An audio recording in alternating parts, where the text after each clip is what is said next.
나는 선탑도 했는데 왜 사기를 당했을까요에 대한 주제로 오늘 좀 얘기를 해보려고 하는데요. 선탑 사기, 정말 있을까요?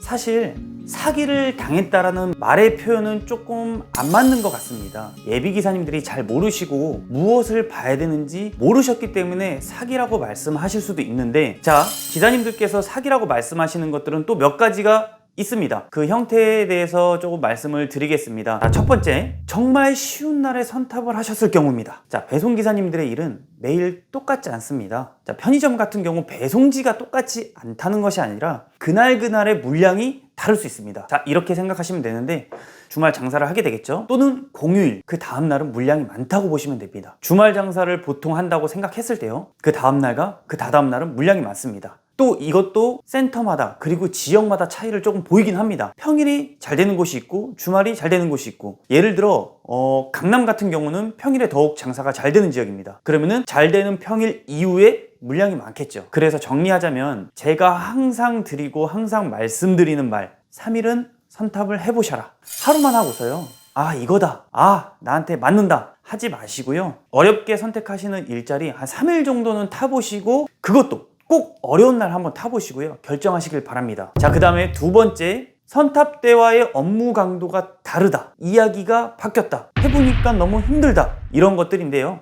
어떤 경우냐면 편의점 저온 같은 경우에 한 2시간 30분에서 한 3시간 정도를 피킹과 상차를 하게 됩니다. 근데 처음 1시간 정도만 보여주고 앞으로는 똑같습니다, 차에 가서 쉬세요, 이렇게 기사님들이 얘기하실 때도 있거든요. 근데 이게 어떻게 보면 일하시는 기사님은 선탑하시는 분을 배려해 준 건데, 선탑하시는 분은 그 이후의 상황을 못 본 거죠.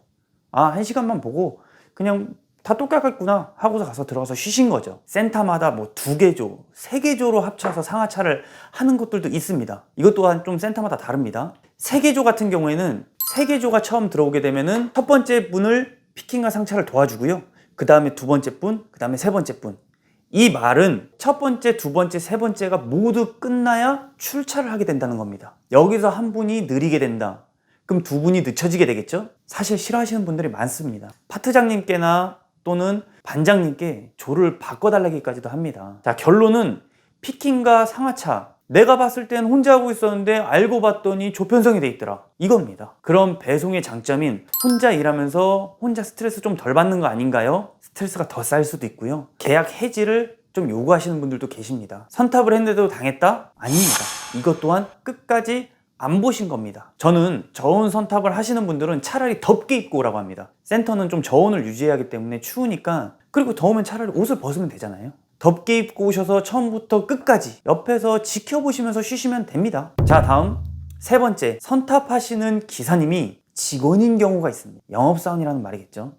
정말 악덕입니다. 최악이죠. 이건 사기가 될 수 있을 것 같습니다. 현장의 목소리를 들을 수 없을 뿐더러 직원은 계약을 하기 위해서 정말 이쁜 말만 할 거고 좋은 말만 할 겁니다. 사실 기사님들은 선탑을 하겠다라고 오시는 분들에게 동료가 될 것 같기 때문에 정말 현실적인 이야기를 많이 해주시거든요. 근데 이게 직원이라고 생각하면 그냥 꼬드기기, 현혹시키기, 사실 이건 기망에 조금 많이 가깝습니다. 정말 이게 사기인 것 같은데, 이런 경우를 당하신 기사님은 한 2-어 번 정도 뵌 것 같은데, 직원이 선탑을 시켜준다, 이거는 피하셔야 됩니다. 자, 다음 네 번째, 코스가 달라지는 겁니다. 내가 선탑을 해서 나는 그 코스를 들어갈 줄 알았는데 일을 시작하니까 코스가 달라진 겁니다. 근데 이것도 아주 번지르르하게 이야기하죠. 센터 사정이 있다, 더 좋은 코스다, 급여가 높다. 휴무차 같은 경우는 급여가 더 높습니다. 휴무하시는 기사님들의 코스를 모두 알아야 되기 때문이죠. 당연한 거죠. 경력자분들이 하셔야 조금 센터에도 좀 문제가 없고, 초보 기사님들이 하시기에는 조금 문제가 있을 겁니다. 모든 코스를 알아야 된다는 것은. 그럼 왜 휴무차를 주느냐? 당연히 힘들어서입니다. 그 모든 코스를 외우고 지역도 달라지고, 그리고 배송 일을 하시면서 각 점포의 특징들을 아셔야 됩니다. 물건을 어디다 놔야 되는지, 그것들이 어려운 거기 때문에 사실 많은 기사님들이 조금 꺼려 하시는 부분도 있습니다. 자, 오늘은 4가지 정도를 말씀을 드렸는데, 또 이 밖에 피킹은 안 보여주고 또 배송은 안 보여주고, 그리고 추가 배송이 있다고 나는 들어왔는데 추가 배송을 안 보여주는 겁니다. 왜? 추가 배송이 어려울 수가 있거든요. 이런 등등의 조금 선탑에서 많이 눈가리기를 하는 경우가 있는데, 정리를 하자면 선탑은 3번 이상 적어도 하셔야 되고요, 힘든 날 해보시기를 반드시 권장드립니다. 현재 그리고 일하신 기사님의 선탑을 타는 건 당연하겠죠. 앞으로 선탑에 대해서 이야기할 게 좀 많은 것 같습니다. 제가 좀 4가지로 좀 줄여서 말씀을 드렸는데 다음에는 한 가지를 좀 질 좋게 자세하게 조금 말씀을 한번 드려보도록 하겠습니다. 자, 오늘도 영상 시청해 주셔서 감사드리고요. 구독해 주시면 좋은 정보를 빨리 받아보실 수 있고 영상을 찍는데 많은 도움이 될 수 있습니다. 운수대통의 안선덕 실장이었습니다. 감사합니다.